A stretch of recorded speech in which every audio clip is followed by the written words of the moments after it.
the South in the 1930s. Happy Howie? Okay, the Great Depression was kind of heavily impacted the South. In the 1930s, the Great Depression was going on, so there were a lot of poor and jobless people just hanging out down there, you know, in southern United States. There was a lot of farming and agriculture because I guess that was a good place to farm. It was warm a lot of times, nice rich ground, you know. The unemployment rate down there was 31% for the white people, which is pretty high compared to now, which is like 9%, or that's less, it's like 7%. Anyways, and for the blacks it was 52%, so that's half.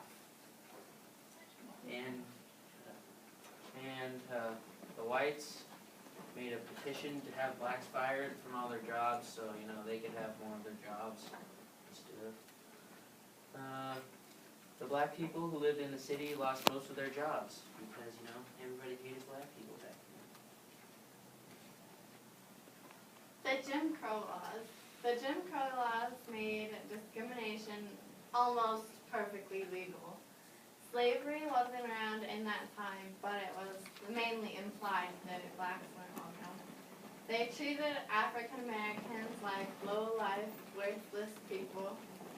Black people very rarely got to go to school because they were very underprivileged because they got fired from their jobs. And blacks were beat and killed for no reason sometimes. Just because they can. A little bit of the KKK and the Dust Bowl. Woo. The Kooloo. It's the Ku Klux. You know, that's alright. Was a major part of discriminating blacks because, you know, they hated them. The Dust Bowl, it hit the north, but I guess some of it did, but then most of it in the southern states, which, I mean, basically the Dust Bowl, it just got so dry over time that everything was dust, and then, you know, the wind blows around, and dust is just everywhere, and it covers everything. And the black fog, it's swallowed houses and farms, destroying these crops. Kind of a problem. I guess that's kind of what they called it, the Dust Bowl, because a lot of dust. Yep. Teddy Roosevelt.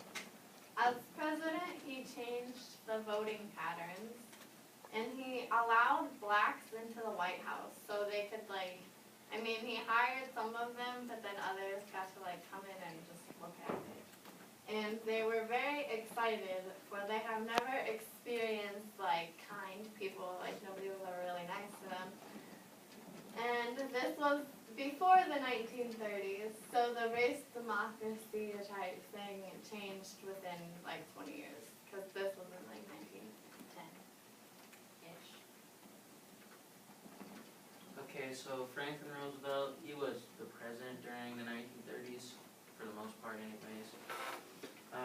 He's often criticized for not doing much about the race discrimination, but kind of figured that if he wanted to get re-elected back in office, he had to win over the white vote too, so he kind of had to be on their side a little bit. But he did, however, give blacks jobs, most of them having to do with the military and stuff. He tried to give benefits to African Americans. Like his wife, she really pushed for African Americans to get benefits and rights. He created the Fair Employment Practices Committee, which stated, "We won't hire anybody because of their race, color, creed, or natural origin." So basically, taking discrimination out of all the jobs. He became popular by passing the New Deal, which produced more jobs, therefore lowering the employment rate and, just giving everybody more jobs. Fun facts. The life expectancy of a black male was 58, and a black female was 61. So obviously men got treated worse than women, but it was still pretty harsh. And milk was 14 cents a quart. Bread was 9 cents a loaf, and the yearly salary was $1,368. So prices have raised from 9 cents to like $4. And blacks could not speak freely, bear arms, testify against whites in court, and whites could not marry blacks. What? Oh, sorry. These are some pictures. So, Yay. Okay. This is the Dust Bowl with all the dust. Kind of, the black fog right here, so Yeah. they had to wear gas masks, so they wouldn't get the dust in their lungs and stuff. And this was the segregation stuff, they couldn't use the same one. They put dogs in the same category as people. There's some pictures of the Ku Klux Klan, you know, burning crosses and stuff. They're kind of creepy. Pretty cool. Yeah, Hey. no, Dawson. That's part of their name. Anyways, yeah, they would, they had ceremonies against this stuff, and they would kinda, they would kill black people. Yeah. Yeah. They've been. Anyways, yep, that's all.